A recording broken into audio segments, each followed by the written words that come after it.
This is a podcast about our lived experience, which unfortunately includes infant death and subsequent mental health struggles. Please take good care of yourself and only listen if this content feels safe for you right now. We'll still be here when you're ready. Hi, I'm Judith. And I'm Alina. We are internet friends turned real-life friends who both experienced the tragic loss of our sons to sudden infant death syndrome in winter of 2021. In the year after Aiden died, my husband and I both became unemployed. My parents divorced, and we had to move 5 times for various reasons. And as for me, just a few weeks before my son Quinn died, my then husband had come out to me as a transgender woman and were subsequently divorcing. It's been a lot. It's been a lot. But as long as we're living, we will love our sons deeply and work to make sure that we live a life that makes them proud. Welcome to As Long As I'm Living podcast. We're so glad you're here. Okay, hello. Hello. We're right next to each other. We are right next to each other. We're here in Washington, D.C. And there's 3 of us. And there's 3 of us, well, 4 including Rosie. I want to ask you how it feels to be with the baby. Yeah, so I came to DC to visit Judith and Alive Baby, as I call her. Alive Baby. Mia. And how has that been for you to be with her? It has been so good. I'm shocked that it's just, so far, has just been pure delight. Yeah. I feel like it's nice. It comes like right back to me, like how to take care of a baby, like the swaying and the bopping and the keeping the pacifier in the mouth and the like moving them in a certain way to burp them. And like all of that comes right back, which is nice. Like riding a bike. And I'm getting to like get glimpses of like the physical memories of Quinn that are making me feel like close to him, you know, stuff that I didn't remember. Yeah. But like little things that he'd do with his mouth and like the way he would stretch and move his little hands and he was stretching, you know, like, so it's just like, it's nice little memories. Yeah. Yeah. I also think there are the things that you realize that every baby does and then things that were special about Quinn. Yeah, I agree. There are some things like, you know, those little sighs that they make when they're like eating or sleeping. Those, like, I think are generically babies, but then there are some noises that were really unique to Aiden. Like, she does not make the same, like, squeaking dolphin noises at all. And, like, Quinn did the sound, and, like, she doesn't make that sound at all. And it just shows, like, how Quinn was really his own individual person. Yeah. He wasn't just a baby. He had his own personality, his own little quirks. So I feel like that also made me feel really comforted. Yeah. I know that I want to ask you a question. I feel like I've been like stepping back a little bit. Yeah. I think that there's probably a few reasons for it while you've been here. I think number one, I know for myself, the part that is so painful is when I see other children with their mothers. Like that relationship, I think it's really painful for me to watch. So I guess part of me feels like I don't want to be too affectionate with her in front of you because I don't want you to have to see that because I worry that would hurt your feelings. It doesn't hurt my feelings. I think I don't like seeing happy families out on the street, although I've been processing that in EMDR and I feel better about it. Happy family? Is that why you feel so? You're like, I don't have to worry about you guys. You guys want a happy family. I mean, one of the things I was going to say is it's so nice to see you as the mom of an alive baby. Because I've only seen you as the mom of a dead baby and you're a wonderful mom to your dead baby, but it's also so nice to see you with an alive baby and you're such a good mom. So like, that's really beautiful to see. You know, what's so funny is what I said to you yesterday was just, I think you're you're a really good mom. You're like a better mom than I am. You said that, but I'm interacting with this baby for like 18 hours. You are with her day in and day out. No, but I feel like you're like I'll tell you what it is. I'm not a meticulous person.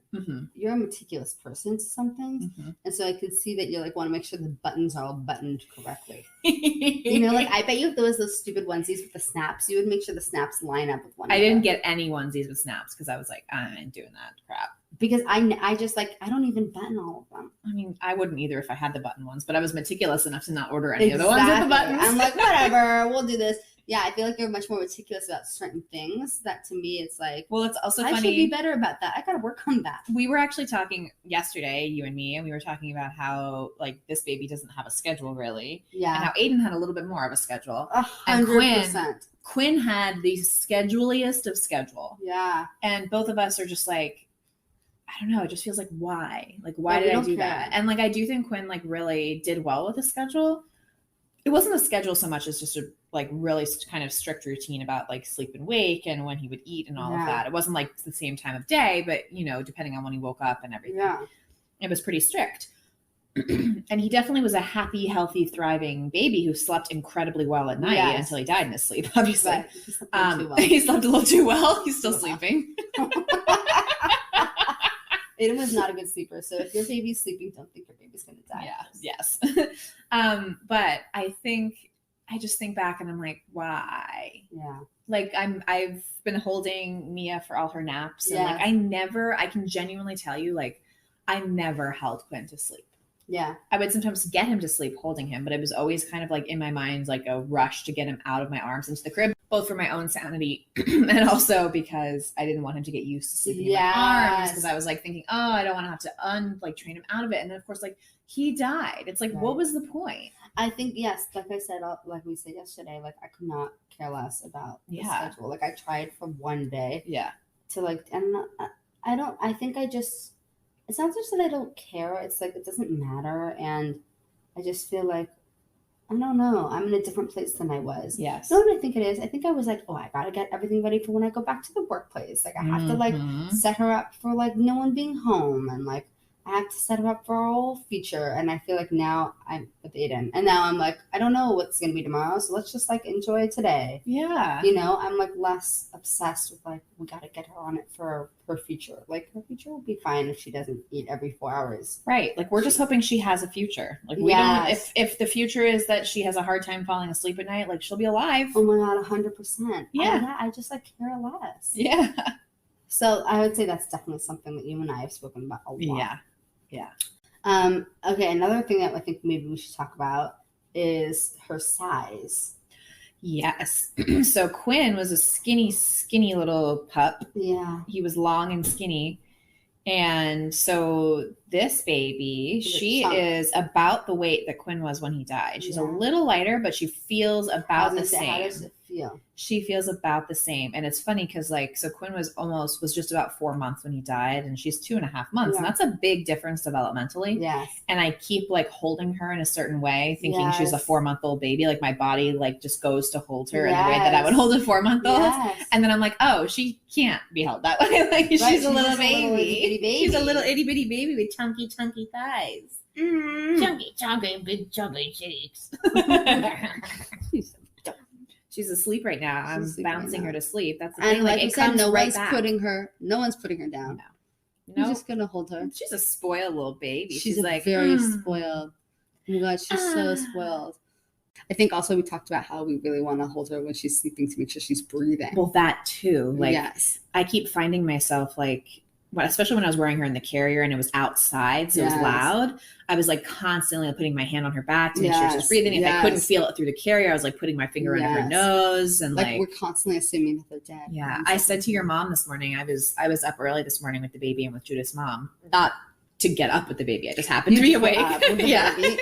And we were talking about, what was I saying? Oh, I said, I like when she breathes loud so that I can tell that she's alive without having to look at her.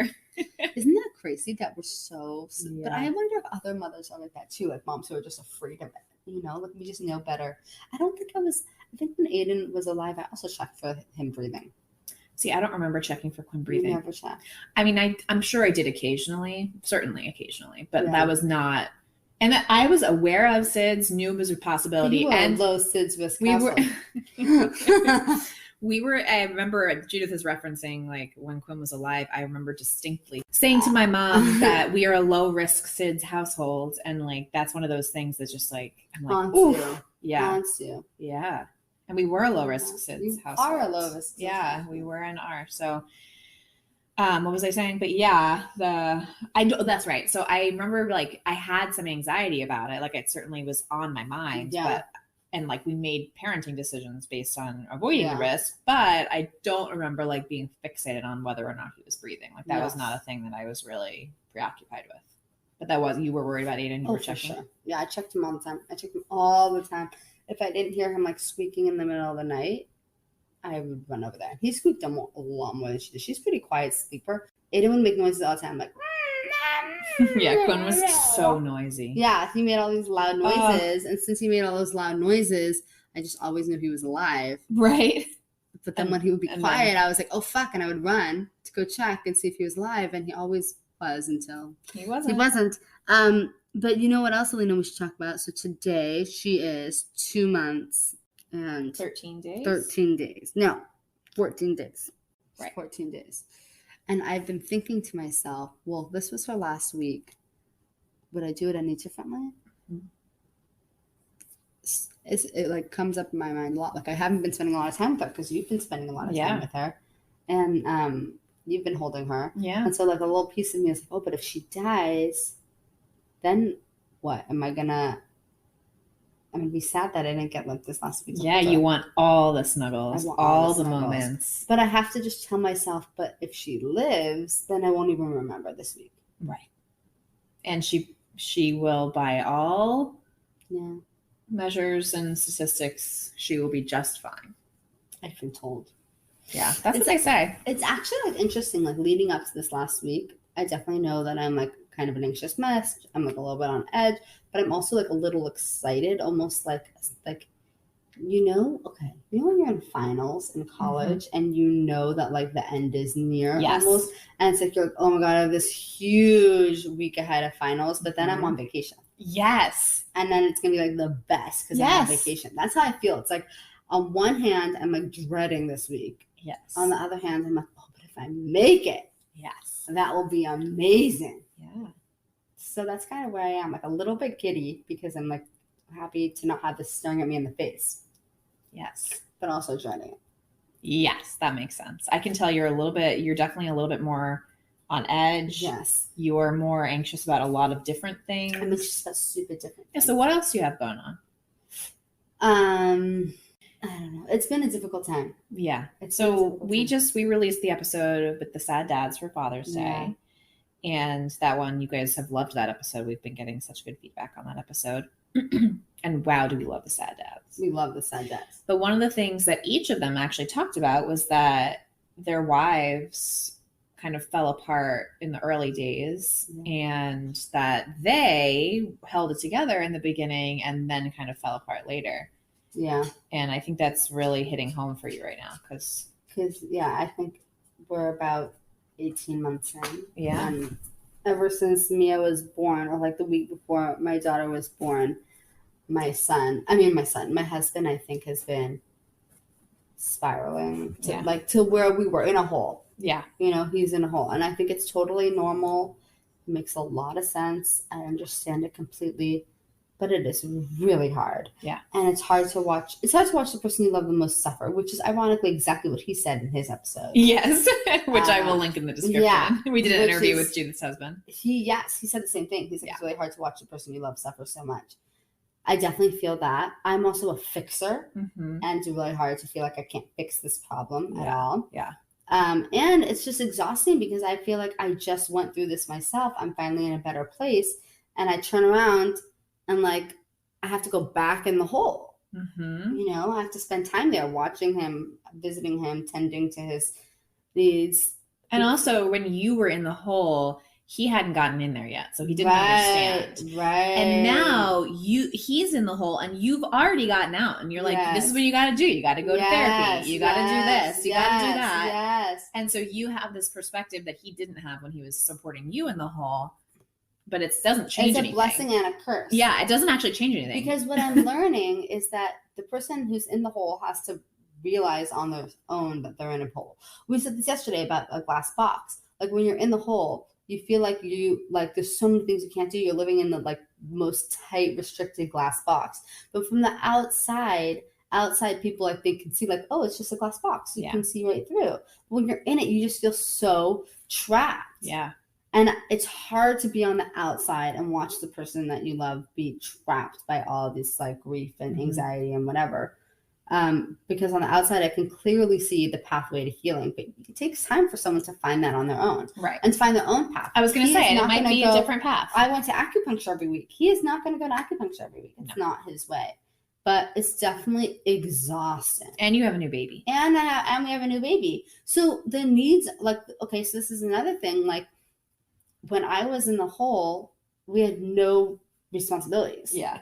And so I kind of had a luxury of just lying in bed for hours on end. He doesn't really have that luxury because he has a baby that needs him. I was able to take meds and go to sleep at night. You know, for him, I think that I know he's having nightmares.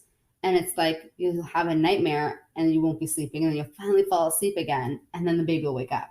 So he's just not able to sleep at night because he's haunted by all of these other things. Even the nightmares are, you know, from work or from, I don't know. Yeah. Whatever it is, his fears are kind of loud in his head.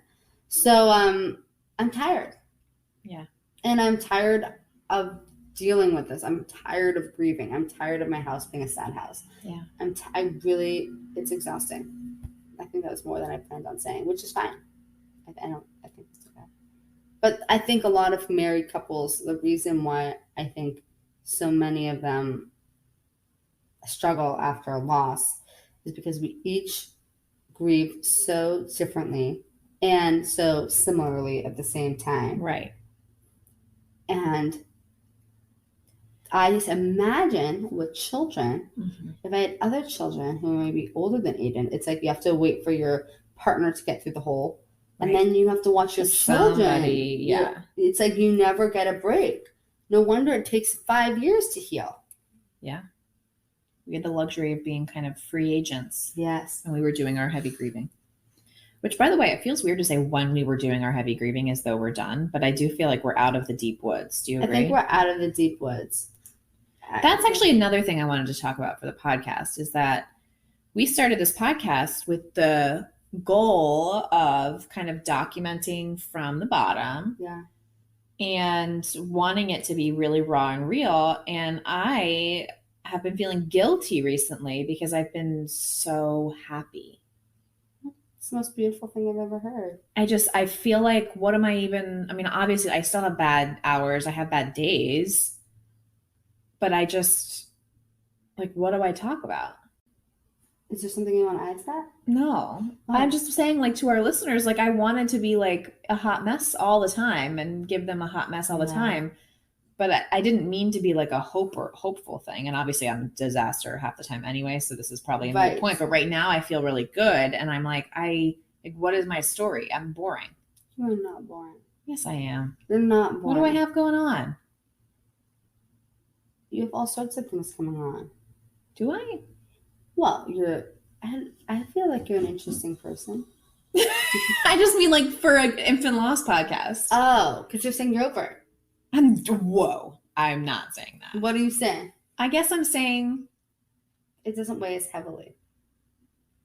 I felt like for a long time, I was saying this in therapy, I felt like for a long time what was going on is my life had exploded. Like the house, you know, I built for myself, you know, my little life house had exploded. And so for like, at first I was just like lying there, you know, like smoke and fire, right? Just lying there dazed and confused. And then at a certain point I started to like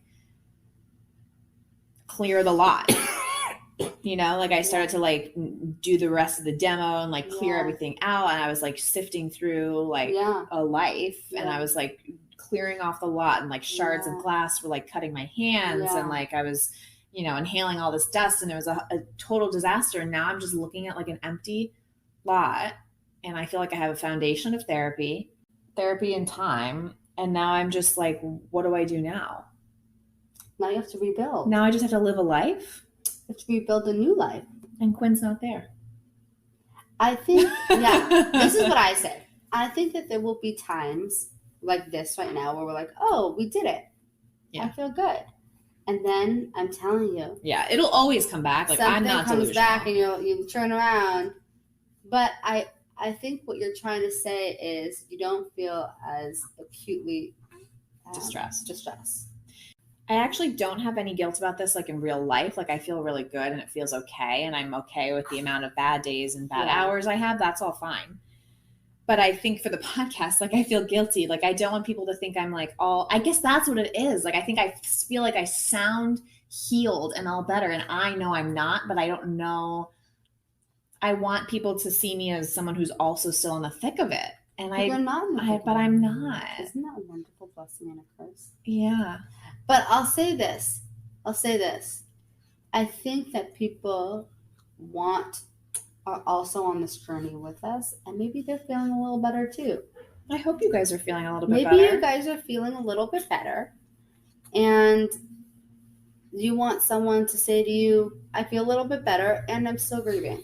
Yeah. And I'm still sad. And we were talking about this last night, about how if you got remarried and you had new children, like how weird it would be that Quinn's not there for it. Yeah.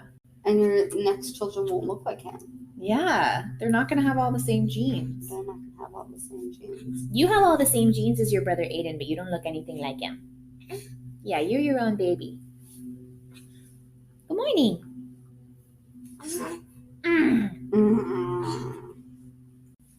Hi, babe. Big stretch. Arch that back. I love you. You love that loud breathing means you're Yeah. alive. That's what we like to hear. That's what we like to hear, Mama. Do you feel like you have nothing left to say? Like, is that part of it? No, I feel like I have endless things to say. I guess it's just that, I don't know. I feel like, did we start the podcast too late? I also think we did. At the time we started the podcast, That was like the my first life, time we were able to, though. my life was like at an inflection point, and Yeah. I feel like it's just, I mean, there's been like so much shit. You guys know there's been bad days I've cried on this podcast. It's not like it's been all good, but I feel like the really hard stuff. Maybe the really hard stuff is behind us. Yeah, Might put it like that. I would really like that too. Hi, beautiful. Good morning. Hi. Oh, do you want to go out for coffee? Oh, can we walk there? Oh my god, yeah. Should we walk to get a coffee while your mom's at yoga? Oh my god, yeah. We'll take the little baby on a little walkie. That sounds nice. Oh my god, let's do it. Let's do it. Oh, I know another thing I want to ask you about. Yeah, on the of podcast. course, please. Mia rolled. Oh yeah. At first, I thought it was a fluke because it only happened one time. Then it So, happened 2 times today. I so. was with Mia alone yesterday, and I saw her roll from her belly to her back, and then she almost did it a second time. Yeah. And I went running, like I was like, "Oh my god, she rolled!" And you were like, "I think it was an accident." I do think it was an accident, but then to this today. And then this morning she rolled again 2 times. and you got to see it, which was I got to see wonderful. it. But It was how pretty does it sweet. feel? It's sad. For me, it's sad because it feels like the first. Well, not feels like. That's the first milestone that Aiden did not hit. That she's hitting.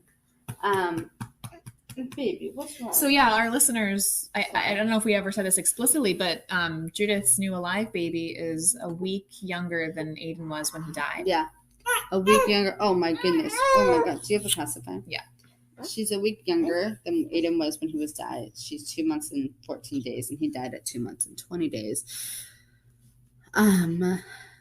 And she's now doing things that he didn't know how to do. Mm-hmm. And it makes it sad because one thing I really feel close to him about is when I compare what he did to what she did. Like, Yeah. I like that because it's a reminder that he lived.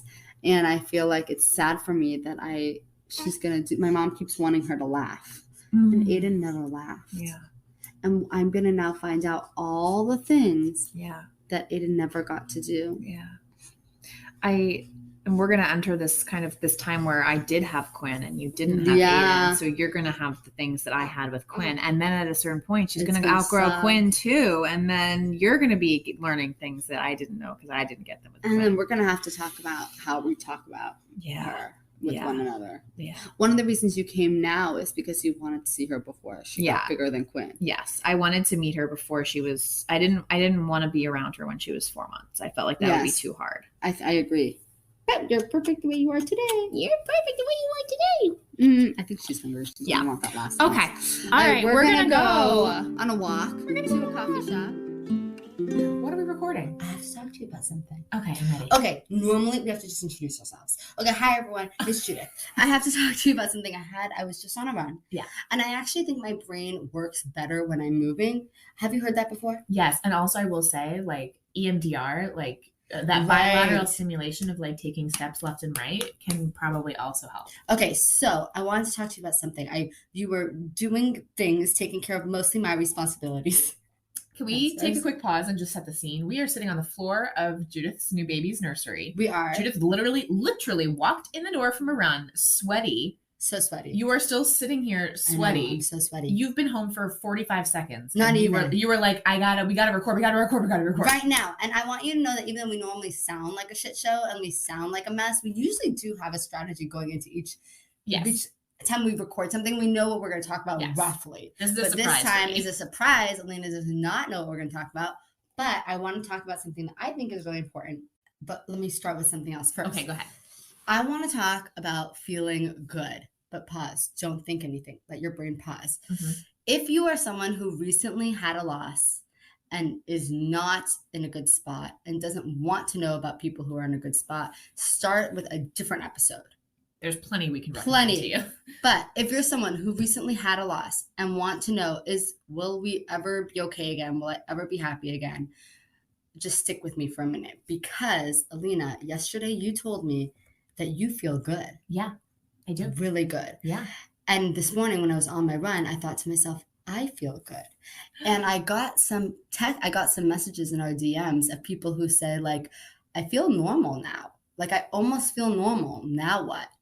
So I want to do two things today. I want to talk about I feel good, now what? Because we were just exploring this yesterday. And I think a lot of people don't know what happens next. Like, am I over it, quote unquote? Mm-hmm. Like, I feel normal, but I also feel different. So I want to talk about that. But more than that, I just want to take a minute to close our eyes and feel our feelings and say what it feels like to feel good. I love that. Let's do it. Let's do it. Okay. What does it feel like? What do you feel right now? Like, what goodness do you feel? What does feeling good feel like? It feels safe. Feel safe. I feel light. Light. Light. You know what else I feel? What? Nothing. Yeah. Neutral. I feel peaceful. Yeah. I feel like my feet are on the floor, Mm-hmm. but my brain is creative. Mm. Like, I can think of new ideas. You have room to create. I have room to create. I feel like my head is colorful. Mm. Do you feel colorful in your head? No. If What do you anything, feel? I feel like serene blues and greens. Like, not bright, colorful. Not bright colors. Just like serene spa Just calm. greens. And yeah. You feel like calm. Mm-hmm. What else does happy feel like? Happy feels like sparkles. It feels like fireworks, right? Yeah. But I want to remember this feeling because it will feel bad again. Honestly, it'll probably feel bad within the next couple of days. It'll feel bad within the next couple hours, probably. But I feel like the problem is that we spent so long in such dark sadness that I almost like, I feel like I want to appreciate the non-sadness. I want to like feel it because I spent so much time feeling the sad.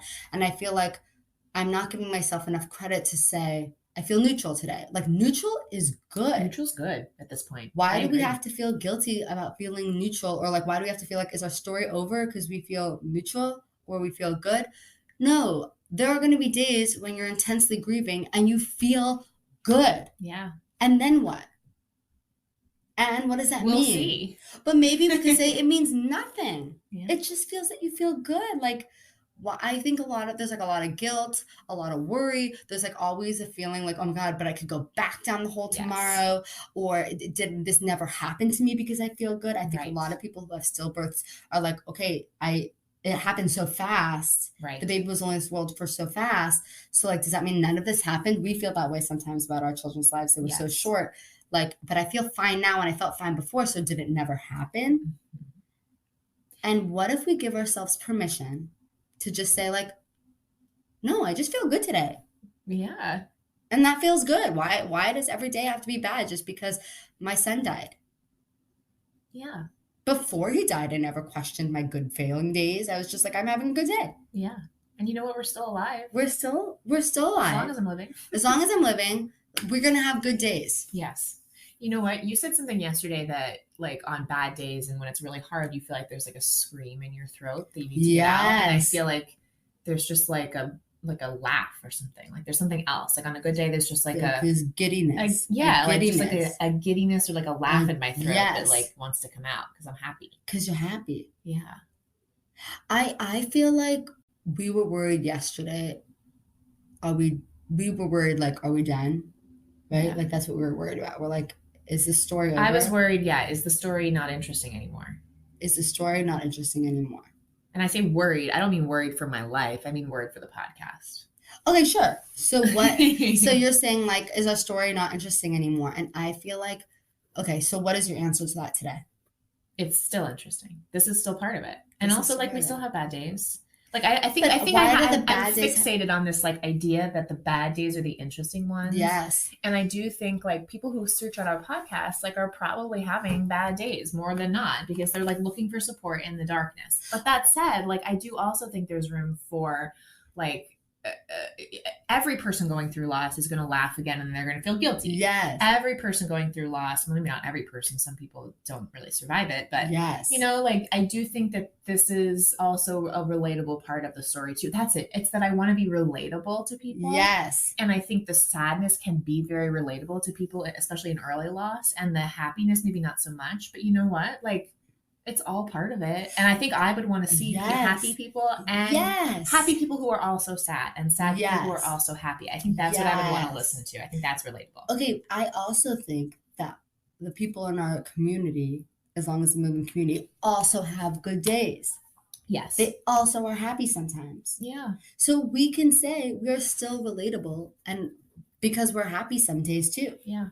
And I think if anything, it gives permission to the people who are feeling this way at home and alone, the permission to feel good too. We're saying feel good.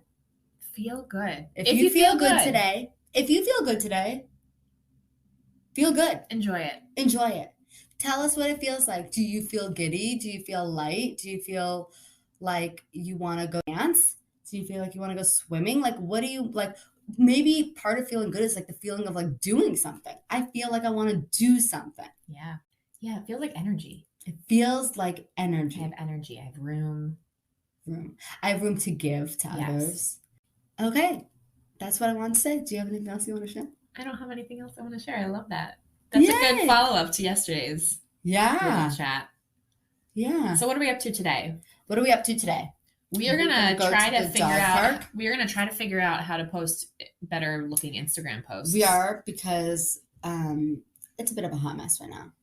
It always will be, honestly. It always will be. You're going to the airport? I'm going to the airport. We're going to do some good self-care. Yeah. We're going to get like a massage. Yeah. We have to book that. We're going to get a massage. We're going to do some good self-care. We're going to... Yeah, I'm flying home today. My boyfriend's picking me up at the airport. You see, that feels like good fireworks. Yeah, it's nice. So today we feel like we're going to just like have a fun day. Yeah. And then next week we're going to grieve. Yeah. Okay, great. Well, have a wonderful day, everyone. And if you're not having a good day, just go listen to one of our other 49 episodes where we're crying. Here's some good ones. Alina's Bad Day. November 30th, December 1st, Into the Planets. All bad day podcasts. Yeah. Big Feelings is also a great one, but that one does involve the new baby. So think about that if that's not going to be good for you. But that one's also a really good one. Also say that if I was in the beginning, okay, this is my question. If you were in the beginning of your grief, let's say like the first month or two, how would you feel listening to this episode? I know for me, I would want to feel it. I would want to hear it.